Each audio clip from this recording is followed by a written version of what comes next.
Yo, what's up všetci? Ja som Noro z Foodshopu. Dneska tu mám špeciálneho hostia. Je to Big Boy Gleb. Ahoj Gleb. Čau. Gleb vydáva nový album a dneska si ho prvýkrát verejne pustíme.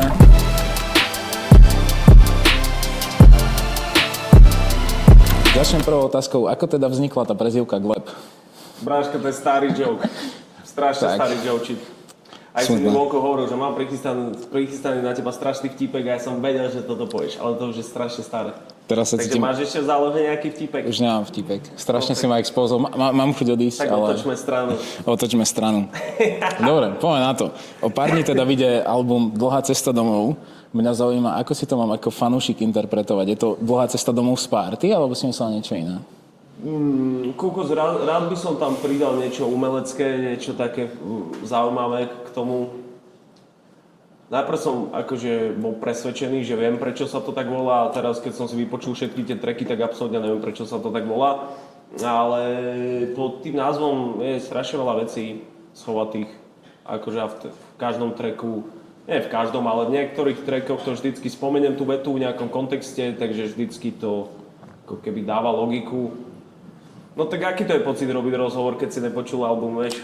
Je to pekne zlý pocit, kámo. Ja som veľmi ho chcel počuť, ale zrušil si ma jak žiadosť o požičku, takže bohužiaľ. Verím tomu, že ho dneska budem počuť a možno sa mi bude aj páčiť, ale uvidíme po show.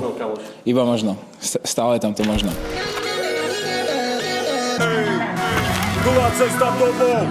Vieš mi povedať, v čom sa líši tento album od tvojich predchádzajúcich albumov? No, v podstate v ničom, čo budem vymýšľať. V ničom.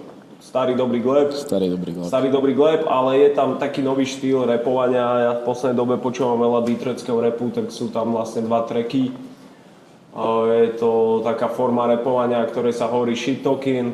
Je to vlastne taký rozprávací štýl rapu, ale nie je to taký ten jazzový rozprávací štýl rapu, ale je to taký, že proste ideš, jak chceš. Nemá to žiadnu nejakú schému ten text a no toto je celkom čerstvé, celkom fresh. Chcel som v podstate tak nahrať celý album, ale to by jednak ľudia by to nespracovali. Musím na to mysleť aj takto, marketingovo, ale a po druhé, nejsú to vlastne koncertné tracky, vieš, takže sú to iba bars, takže potreboval som aj nejaké koncertné tracky, ale je tam pár týchto shit-talkinov a to je ako keby čerstvé, to je nový Gleb. Z toho, čo som pochopil, predtým, než sme začali nahrávať. Či to bude iné, no však každý album má svoj vibe, svoj nejaký príbeh, svoje niečo, takže samozrejme, že to bude iné. To som ako troška prehnal, keď som povedal, že to nebude iné. Jasné, že to bude iné, to je jak film, vieš, každý má nejaký svoj mood, takže tento album nesie so sebou tiež nejaký moodík. OK, ja z toho, čo som pochopil predtým, než sme začali nahrávať, bude tam aj nejaký track, ktorý sa doslova volá Shit Talking, alebo nie? OK, tak... Shit Talking 500 a Shit Talking 600. Som veľmi zvedavý. Môžeme očakávať MC prázdnu peňaženku na nejakom feate? V podstate hej, ale rapujem to zo svojho pohľadu ako keby. Takže... Ale konkrétne on tam nebude, hej. A bude tam jeho mood. Budem ako keby požičal som si jeho štýl. OK. Vieš mi povedať, aká bola tvoja najdlhšia alebo najviac wild cesta domov? No wild cesta bola z Mexika. Ako moc sa o tom nehovorí, ale vybrali nás nejaký knižná asociácia, jak sa to volá, Štipo? No proste vybrali nás nejaký literárny, neviem čo. Slovenský literárny fond nás vybral proste, že máme reprezentovať Slovensko na knižný festival do Strednú Európu a vlastne išli sme do Mexika a to bola cesta, ktorá trvala strašne veľa. 24 hodín. Obsahovala táto cesta aj nejaký alkohol a nejaké divoké príbehy, alebo to bolo len tým, že bola dlhá? Všetko to obsahovalo. Nejaká funny story z tejto cesty? Viem, že s DJom Vibom vieš zažiť veľa funny vecí. Funny story, aj to mám vlastne natočené na story, ale nemohol som to pridať, lebo povedal, že to nemôžem urobiť, ale mne je to jedno. Proste najviacej funny story bola tá, že proste flexil na nás, že ozvali sa mi z North Faceu, že budem ich nový ambasádor, že hej. Štipo to skontroloval a bolo to, že northface@gmail.com A bol to totálne scam mail, kde na konci bolo, že pošlite nám vaše bankové údaje, vieš, ale skoro na to skočil, ty kokos. Na tom sme sa smiali celú cestu. Klasický DJ vibe, takže shoutout Oliver.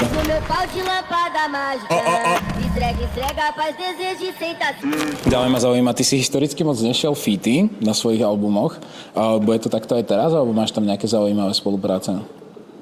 No, ako nebude to výberovka československého rapu, ale budem tam mať featy, jasné. Vieš mi vypichnúť nejaké meno? Viem, bude tam úplne neznámy rapper z Trnavy, volá sa Ransmoke Kid. OK. On je so mnou na Shit Talking 600 tracku, lebo tiež má rád ako keby Detroit a tak.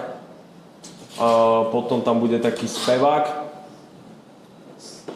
Sam, vlastne aj neviem ako sa volá. A bude tam, bude tam proste taký super spevák, ktorý má taký, že teenage punkový vibe. To není ten, čo má s Fobiom ten track? Presne to je on, to je on. Sem 374, niečo také? Hej. 734, tak. 734, tak, čierny outfit, Gothic Vampire. Presne tak. Hej, viem. Skvelý týpek.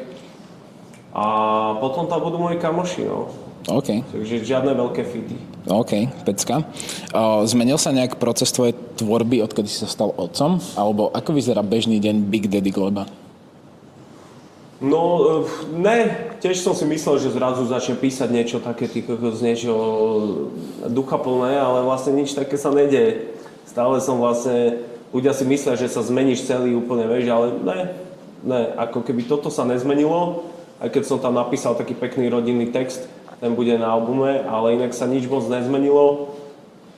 Spojené s mojím otcovstvom není zmenené nič, ale čo sa zmenilo, tak sa zmenilo to, že som si to začal viacej ako keby užívať, tú tvorbu, že som nezachraňoval nejaké tracky, ktoré som počul, že asi to není ten track, že proste že som sa naučil ho vymazať. A vieš, je veľmi ťažké si povedať, že idem to vymazať do ryti ten track, ale už som sa to naučil a idem ďalej, vieš.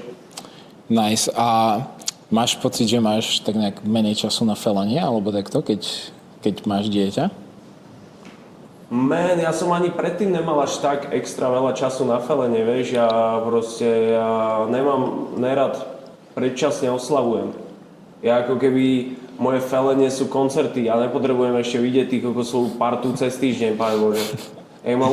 Nechcem ich ani vidieť, však my vlastne oslavujeme a felíme každý víkend. Každý víkend mám narodeniny. Chápeš? Nepotrebujem tých tu one. A taký večerný pofel, to si viem dať vždy. To sa nezmenilo. OK, takže díky. není to také, akože... Nemusia sa ľudia báť toho. Predstavujú si to strašidelne, ale dá sa všetko pekne načasovať, aby si bol aj s homies, aj s rodinou, aj robil hudbu, aj všetko. OK, díky. Ako teraz vnímaš klipy? Premýšľal si niekedy nad tým, že by si sa začal viac sústrediť na TikTok, alebo vnímaš, že je to stále tak hlavne YouTube? No vnímam to sám na sebe, cítim, že potrebujem rýchle dostať informáciu do hlavy a že úplne ako keby že pozerať celý klip, že je pre mňa troška otravné asi a pritom bol som vždycky taká klipová hlava, že vždycky som chcel pozerať celý klip. A teraz ako keby sa ma táto doba ma troška ako že ovplyvnila v tomto smere, vieš? Že ako keby už mám tiež také tie TikTokové oči, že chcem vidieť iba ten pekný úsek, vieš, krátky. Takže ako troška ma to demotivuje točiť klipy, ale mám nejaké klipy v zálohe. Čiže môžeme čakať, že vydáš nejaký klip primárne na TikTok, na výšku a v krátkych formátoch, nejak rozsekaný? Niečo také? No áno, jasné. Akože, ak sa máme baviť o nejakom kontente pre sociálne siete, tak to som robil vždy. Už len taký link zo štúdia vždycky fungoval strašne pekne, vieš, takže toto není nič nové, vieš, pre mňa. Ďalej, čo ma zaujíma, ty si minulý rok dosť tlačil Rapinbox, svoj projekt, a tento rok myslím, že nevyšiel ešte ani jeden. Máš s ním nejaké veľké plány do budúcna, alebo čo môžeme čakať? Mám, jasné, to by bola blbosť to začať a zrazu v tom najlepšom ako keby skončiť, ale ja som to aj oznámil fans, že potrebujem sa venovať sebe, svojej hudbe a vlastne skončí leto a pustíme sa na to akože pôjdeme do toho naplno a plány sú veľké. Takže koncom roka môžeme očakávať nové rap inboxy. Už podľa mňa už aj v septembri by sme mohli niečo také čakať. OK, a budeš tam znova dávať priestor mladým raperom? Určite, jasné. Skvelé, teším sa, s čím prídeš. Máš nejaký ultimátny gól v rape? Niečo ako O2 Arena alebo niečo také? Necítim to tak, že že tento scénár mi nepríde úplne taký zrušujúci, vieš, že toto má byť to. Ja si vymyslím nejakú inú srandu. Akože... Nemusí to byť konkrétne O2 Arena. No to som nemyslel, ale myslím, či máš... Akože veľký šialený koncert, no to urobím, to bude mať určite. Takže možno release party tohto albumu, ja neviem, či... Počkaj, release party tohto albumu, to bude absolútne revolučné svinstvo. To bude... Ty, kokos, to bude... Počkaj, ty už si to oznamoval, ja to nechcem líkovať. Takže to nejdeme ani povedať, hej? To miesto viem iba ja a Štipo. A ja. Už aj ty? Ja ho viem. OK. Strašne rád by som ho povedal, ale asi nemôžem. My traja a podľa mňa ako keby, ja neviem už kam ďalej by som to mal, čo sa týka tých street parties, kam ďalej by som to mal ako keby ešte posunúť. Takže úprimne nechcem to líkovať pre ostatných, ale toto je asi najväčšia vec, ktorú môžeš spraviť. Fakt. No, tak potom prečo sa tu bavíme o O2 Arene, vieš? Ja som bol iba zvedavý, či máš nejaký taký... Ale jasné, ako keď sa máme baviť, že veľký koncert niekde v nejakej hale alebo neviem čo, tak áno, je to pekné, super, ale že by toto bol ako keby môj hlavný gól, ako keby, že toto by som bral ako tú hlavnú čerešničku na torte, tak nemyslím si. Môžem veľa týchto zaujímavých takýchto podobných koncertov, ako plánujem robiť a tiež tomu bude mať niečo do seba. Okay, a... Akože to je tá sranda na repe, že čo je za nudnú pičovinu mať vlastne nejaký gól. Vieš čo myslím? Však aj chalani mladí repujú, že neskončím až kým nebudem mať Benz, alebo ale oni ten Benz budú mať a potom si povedia, že to je to není ono. Vieš čo myslím? Čiže si užívaš cestu a nejdeš za tým cieľom. Repová hlava nepozná pokoj, vieš. Však ani tvorivá, ani repová hlava sa neukludní s ničím, vieš, ty proste iba chceš stvoriť, to je to. Jasné. A kedy budeš nejak dávať info k tej release party veľkej? No, asi keď vydám album. OK.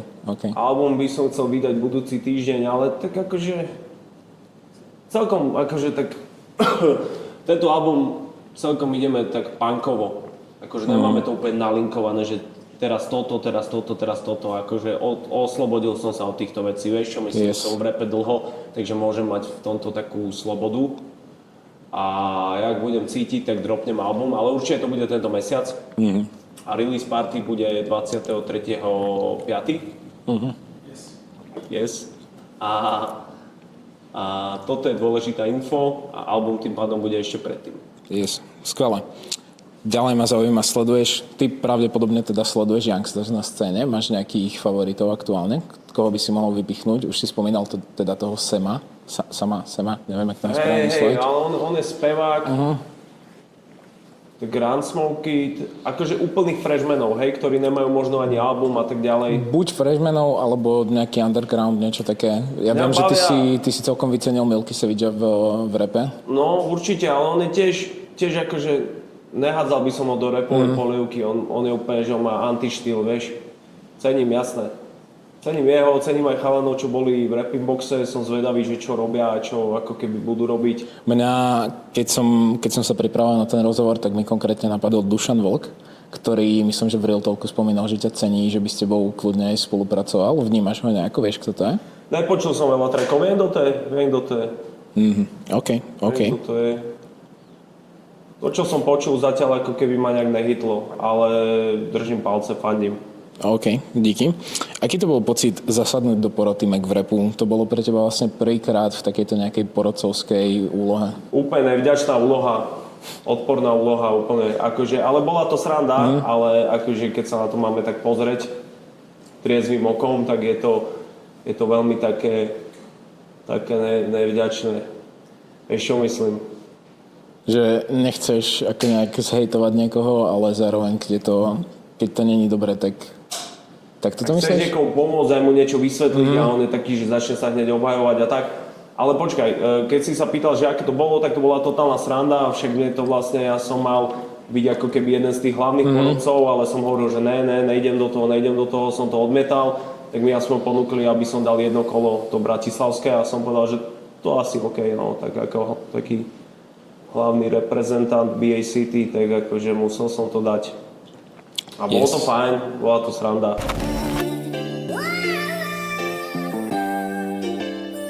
Teraz trošku zmeníme tému. Mňa zaujíma, čo hovoríš na beef Kendrick Drake. Sleduješ to nejako? Sledujem, ale už je ich strašne veľa, tých beefov som sa stratil. Ja som držal palce paradoxne Drakeovi, lebo všetci idú proti nemu, vieš, ja mám rád tých ako keby... Mám rád tých, na ktorých útočia, vieš čo myslím? Tak ja som mu ako keby držal palce a ten prvý, ten diss, ktorý som počul, ten bol skvelý. A už ten ďalší bol slabší a už ako keby na to, že nejsom veľký Kendrickov fan, tak musím povedať, že to piče, že vyhral to, no. Zasypal ho proste, zasypal ho. Ty si ho vlastne zaradzoval aj do Šrot 3, hej, že? Ne, to ne ja, to sa zremixovalo, to povedal Ego, myslím, ho tam dal do Šrot 3, to som ja v živote neurobil. Ako mám pár jeho trackov takých, čo si poviem, že wow, že sú to ako keby rapové, že v rapovej kronike budú navždy, vieš. Takže ale sleduješ tento beef? Sledujem, ale stratil som sa v tom. Ale stále držím asi Drejčíkovi, no. OK. Lebo všetci idú proti nemu, tak ako keby, vieš, dobre, on je troška taká, že popová postava, ale netreba zabúdať na jeho rapové skills, ktoré má. Proste nebudeme si klamať. Takže proste on ich ešte môže vyťahnuť. Mňa ešte v tejto téme zaujíma. Myslíš, že Metro Boomin naskočí na mic, alebo že by mal, keď už vydal vlastne ten prvý diss beat? No ja neviem, ako vo vzduchu je taká debata, že by mal chytiť mic? No ja som niečo také počul, že Drake ho tam zničil a on vydal diss beat a ja vlastne osobne som tiež tak rozmýšľal nad tým, že či ten Metro vlastne chytí ten mic a začne spýtovať na Drakea. Chytiť ho môže, ale nech si ho strčí niekam ten mic, lebo akože však keď nerepoval celé tie roky, tak ako čo teraz koho cez DC Drakea? No. Tak OK, tak si to všetci vypočujeme a všetci sa budeme smiať. A všeobecne... A není taká vec, že si myslím, že idem repovať, vieš. A čo si všeobecne myslíš o tom, keď niekto ako napríklad producent začne repovať? No však akože skvelá vec. Zober si Timbalanda, vieš, on robil brutálne beaty, ale tie jeho malé vsúky vokálové, ktoré vždycky dal do nejakého tracku, boli tie najviacej catchy veci. Takže oni to cítia, akože kde majú niečo dať. Takže proste oni majú uši. Takže jasné, že vedia to otočiť svoj prospech a potom si vybudovať aj rapovú kariéru. Takže ono to je ako celkom reálny scenár, ale Metro Boomina sa nepočul rapovať ani ako keby, neviem. Možno vás prekvapí. Okay, možno všetky moje bedekle, vieš. Zo všetkých týchto ľudí v tom beefe si vybral Metro Boomina. Ja som si vybral Kendricka. Ja som teraz presne proti tebe, ale zaujímal by ma ten Metro. Čo ty a beefy? Ty si nikdy nemal nejaký verejný beef? Išiel by si s niekým niekedy, keby hej, keď sme začínali, sme išli do všetkých typkov, čo tu boli, rôzni boombapery, truskulery, strašne smradlaví reperi tu boli, ale vlastne teraz je to nerelevantné ich vyťahovať, lebo oni všetci... Ja som predurčil ich scenár, ja ako keby som vtedy... Vieš, podri, keď niekto začne repovať, tak je ten nasratý týpek, ktorý je nasratý na reperov, ktorým sa troška darí a ty si myslíš, že OK, že prečo počúvajú ich, mali by počúvať mňa, vieš čo myslím, že som aktuálnejší a tak ďalej, ale potom vlastne ty ich ako keby predbehneš, spláchneš a vlastne už ťa absolútne nezaujímajú tí ľudia, takže ako keby teraz vyťahovať tie všetky mená, existujúce, neexistujúce, nemá zmysel. Akože na začiatku som boli takí, to je klasika, to je klasická rapová evolúcia. Vždycky tá nová vlna ako keby chce priniesť niečo to svoje a toto bolo. A teraz nejsom v takej fáze. No a keby niekto niečo vyťahol, podobne ako teraz spravil Kendrick, vyťahol by si ty naspäť nejaký battle rap, alebo by si sa tým nejak nezaoberal? Niekto akože fakt, že z Ačkových interpretov. Ale vyťahol, čo si blázon, že to je rapová hra, ja som rapová hlava, čo si myslíš, že ja nebudem hrať, ty kokos? OK. Ty si myslíš, že ja nebudem hrať rapovú hru, ty kokos? Však to je najviacej necenené v rape, keď niekto sa dá do tej pozície, že ja som nad tým. Ja som nad tým, že akože to je proste biela vlajka, vieš čo myslím. OK. Jaký si myslíš, že je podľa teba najviac legendary rap beef, či už vo svete alebo u nás? Vieš čo, ja som dlhú dobu sledoval rapové battle, ale nie freestyle battle. Battle, keď si napísali 3 slohy na seba, 2 typci, aj stretli sa v takéto miestnosti, okolo bolo veľa ľudí a natáčalo sa to z viacerých kamier a proste išli na seba punchlines. A je pár veľmi legendárnych takýchto ako keby rapových súbojov. Vieš niečo vymenovať? Ale ty asi chceš počuť, že tracky, vyslovene tracky. Možno niečo také konkrétne, čo by ti napadlo. Neviem, akože najviacej pre mňa je zaujímavá éra, keď vlastne zomrel B.I.G. A bojovalo sa o to, že kto bude král New Yorku. Pardon. Kto bude král New Yorku a samozrejme si musel vybrať medzi Nasom alebo Jay-Z. Tak oni išli do seba tvrdo. Okay, a akože u nás? Inak tie beefy, vlastne tie disy ma až tak nebavili, ale bavil ma celý ten príbeh, vieš čo myslím? Yes, určite. A u nás? Napadlo by ti niečo? U nás, koľko 100 gram roka z Radikál beef. Si zvonil. Ja som vtedy bol totálne, že v grime a tak, akože vtedy ja som to neprežíval, ten beef som neprežíval. To bolo vlastne 2011. Ale ten sa asi počíta za taký ten hlavný, ne? To bolo vlastne 2011, ty si vtedy vydával, myslím, že Kúp si raketu, ak si správne. Jasné, ja fungoval som aj drumbassový MC, vieš, robil som si úplne, som počúval vtedy málo slovenský rap, ale kokos, bolo ich viacej tých disov do piči, bolo ich viacej akože... Škola rapu a takto. Druhá strana, H1.6, to boli veci. Veci. Okay. Vieš čo myslím, že bol som stokár so sídliskovými chlapcami, takže sme boli druhá strana, ale zrazu proste vydali H1.6 niečo a Mike Spirit tam povedal pár takých barov, že som si povedal, že ty koko, že asi som priklonený viac k nemu paradoxne. Vieš čo myslím? Yes. Takže to bolo dobré, to bolo fajn. Teraz mám na teba fakt ťažkú otázku, ktorá zaujíma asi všetkých. Čo ten rozpad Fuck Them? Už sa ti podarilo to napísať nejaké bary?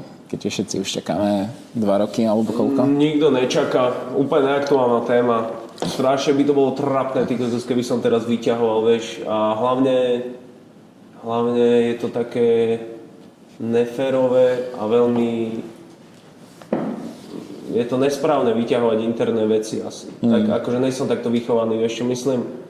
To je vlastne všetko medzi nami. A inak akože není to nejaká, že spicy otázka, lebo už ako v nejakých podcastoch sa ma to pýtali a už prešlo tak veľa času, že hovorím, že nad tým, to už som hovoril viackrát, ale aj nad tým otáznik, že my úplne nevieme, vieš čo myslím. Že neviete, akože ten dôvod, len sa to proste rozdelilo. Akože vieme, ale nevieme tú hlavnú vec. Ja som ako keby odišiel sám od seba, ale čo sa dialo potom, to ja akože neviem, vieš. OK. Vnímaš? Neviem, akože počkaj, takto nemôže fungovať rozhovor. Akože chcem ti niečo dať, nejakú info, ale nemám v zálohe žiadnu nejakú super zaujímavú info. Proste je to taký klasický rapový scénár, si myslím, že najprv si v bande, potom ideš sám. Normálna vec, vieš čo myslím? Hej, ono mne to napadlo len čisto z toho, že ty si v nejakom tracku, myslím, že to bol Alibaba Big Boss, spomínal, že... Povedal, že nech sa ma to nepýtajú, že ja som rapper, že ja som ako keby do piči instagramer ani influencer, vieš, ja to napíšem v baroch, ale nenapísal som to, takže je to ako keby otáznik vo vzduchu. Ale tak pozri, toto hovorím vždy, kolektív sa nikdy nerozpadne, pokiaľ v tom není niečo osobné, takže určite nejaký ľudský faktor tam zohral určite úlohu. To je normálna vec. Mne to hlavne napadlo tým, že prichádza nový album, bude tam veľmi veľa nových barov, takže či to tam náhodou niekde nepadlo, ale chápem. Práve spomínam tam Fuck Them ako obdobie. Lebo ľudia sa môžu smiať, že haha, rozpadli ste sa vy jebkovia, ale my sme vlastne boli ty kokos 8 rokov spolu. A vieš čo myslím? My sme za ten čas urobili kopu skvelých vecí, akože to bola jedna veľká éra. Vlastne od I Love Party Production až po koniec. Tak. A myslím že každému, kto tam bol, sa stále veľmi darí a každý si ide svoje. To sa mi nezdá, ale pohode. OK. Dobre, poďme ďalej. Minimálne mne sa darí. Tak tebe sa veľmi darí, no.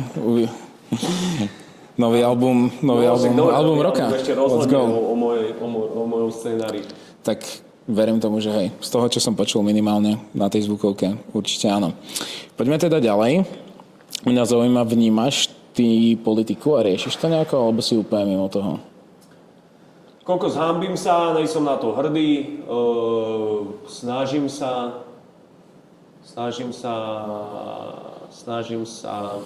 na to pozerať tak, aby sa ma to dotklo aspoň kúskom tela, ale to ne, nič to nerobí so mnou, bohužiaľ.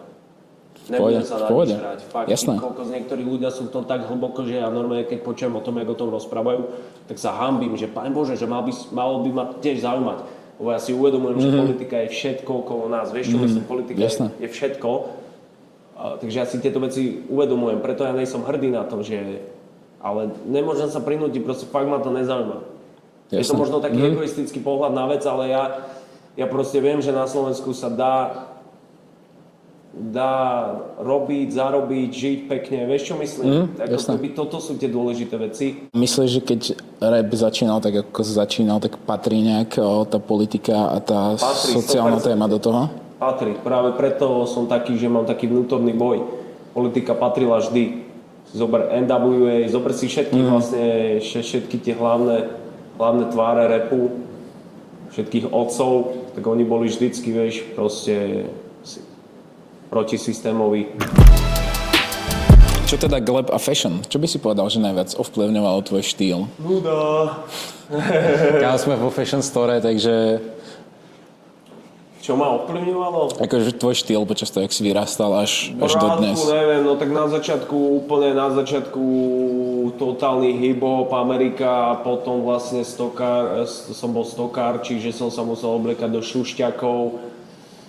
šušťaky, teplakovky, potom neskôr som bol vlastne drumbassová, raveová éra, vieš čo myslím, to boli, že skateové veci, rôzne debilné gorálky a tak a potom vlastne zase rap. Bratko, ja som mix všetkého, čo počúvam a čo vlastne, chápeš? Samozrejme. Dokonca som mal aj vlastne éru, keď som chodil na hardkorové koncerty a vlastne obliekal som sa ako hardkorák. To je veľmi tak ako keby spontánne, vieš, to čo počúvaš, to čo žiješ, tak sa ako keby obliekáš. A jak sa obliekaš teraz? Nijak úplne. Nejak, freestyle, hej? Lep, ale mám svoj špecifický štýl, nedá sa to povedať, akože nosím také nejaké veci, ktoré by si možno iný niekto nedal na hlavu. Takže v štýle Felicie to môžeme nazvať anti-fashion? Felicia, nepamätám. Počkaj, vo Felicii mám absolútne nudný streetwear. No, ale myslím, ako tam, že ste všetko vraveli anti, tak toto je anti? Určite, anti-fashion. OK. Anti, ale akože mám k tomu kladný ako keby postoj. Jasné, že to je všetko dôležité, to je pekná vec, však odzrkadluje to tvoju náladu, tvoj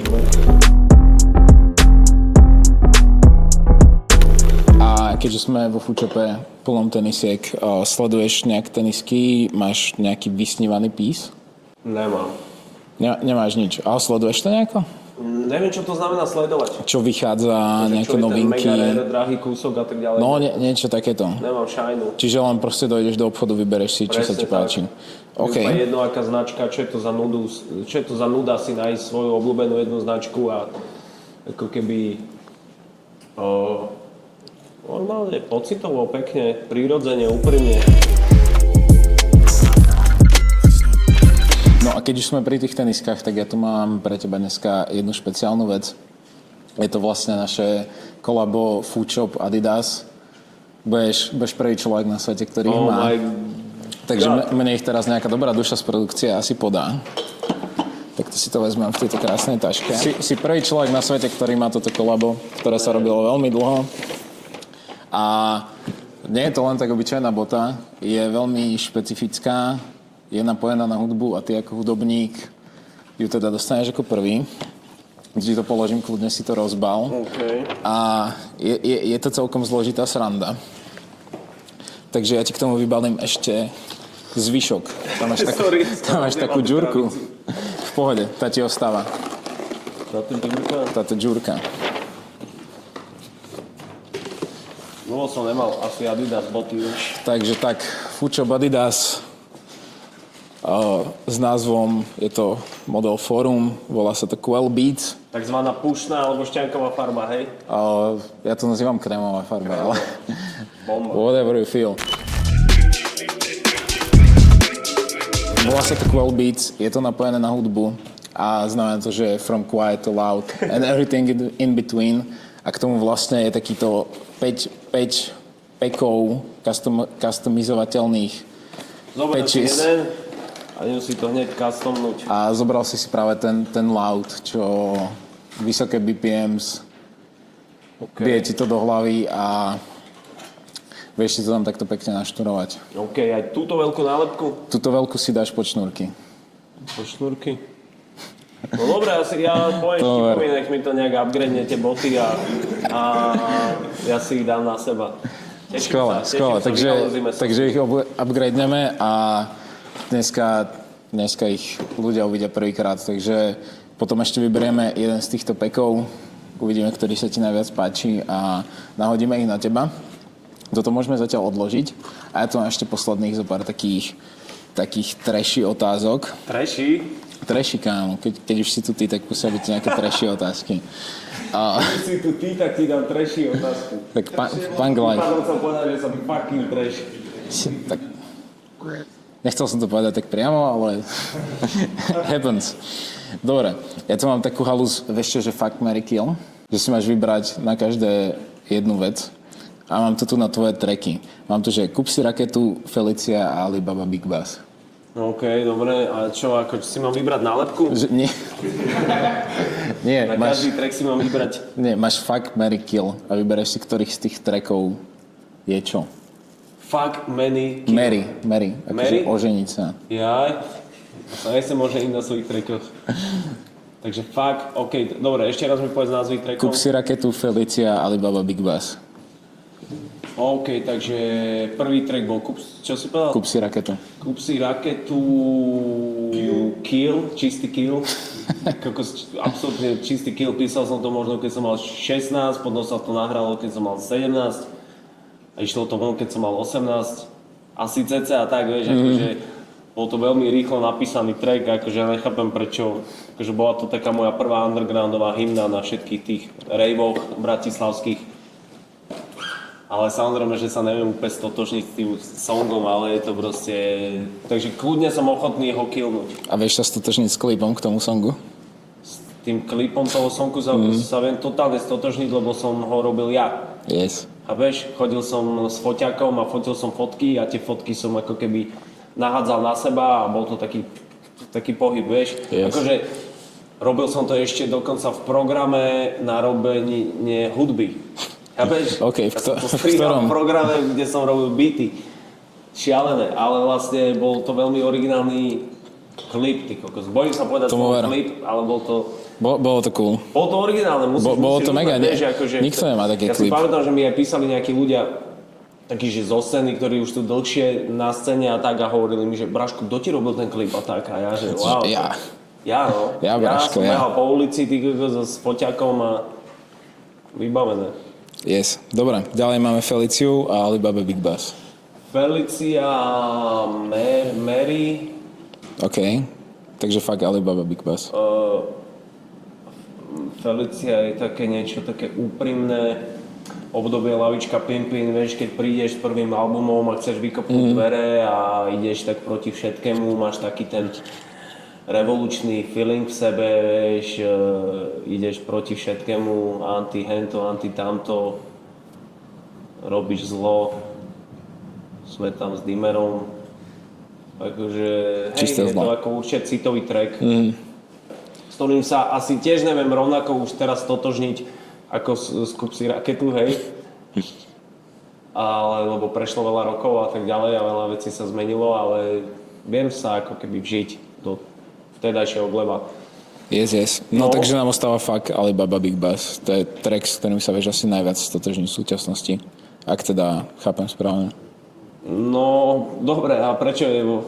Tak ostal ti nemáš tak dobre, tak ho vyfakujeme kľudne. Ale vyfakujeme v dobrom, nie v zlom. Aj v zlom, kľudne môžeme. Romanticky ho vyfakujeme. Výborne. A posledná vec, ktorú tu pre teba mám, je taký, že blind ranking reperov. Že ja ti poviem meno a ty musíš povedať 1 až 5 a nevieš, čo príde ďalej.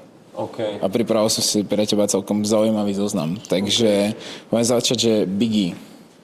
Biggie 4. OK. Kanye West. Tiež 4. Nie, musíš ho niekde inde položiť, ako na štyrku. Ďalej tu Snoop Dogg. 5, Kendrick. 2, 1. Takže 1 či 2? 1, takže není Šrot 3. Srandujem. Takže ostal ti Central C na číslo 2. Central City, Kokos 2. Už to nemáme kam dať. Dobre, takže to by bolo všetko, čo od teba mám. Ideme ti vytuniť boty, ideme ťa do nich dobre, a obuť. tí reperi, to čo je? Si to mal na konci vysvetliť, ne? Čo? Že tie čísla, že čo to Nie, však, znamená. že od najlepšieho po najhoršieho. Ja tak to poďme od začiatku. Ale teraz už vieš, čo mená. Počkaj, ja som dal Kendricka, že 1, že je najlepší. Áno. Tak to vôbec, to poďme úplne od začiatku, celý ten zoznam. Povedz mi ešte raz to meno prvé. Povedz mi prvé meno. Biggie Smalls. Ja som myslel, že poviem čísla a ty mi potom vysvetlíš, že čo to znamená. Nie, že... Ideme od začiatku. Dobre, Biggie Smalls 1. 1, OK. Kanye. Dajme 1. Nie, musíš inde. To není fér. Dajme 2. V tom je tá pointa. Snoop Dogg. Tiež medzi jednotkou, dvojkou. Ale už... 1,5. Ale tak to čo je za pičovinu? No tak ja mu nechcem dať 3. Zle to máš vymyslené. Ja Tak to dám vychádza. pod jednotku, dám Biggieho, Kanyeho a aj Snoop Dogga. Kendrick. Štýrec. Fakt, až tak, hej. Hej. A Central C. Central City, Kokos, taký trojec. Trojec, hej. No. Nebude 7, jak ti povedal. Ako za ten koncert na Pohode by som mu dal aj dešku. Yes, OK. Tak to bude za mňa teda všetko, čo som od teba chcel. To bol najhorší rebríček repový. Ideme ťa obuť, ideme ti vytuniť boty a ideme si pustiť tvoj nový album. Díky moc, Gleb. Díky moc, bro, díky Tešíme. moc.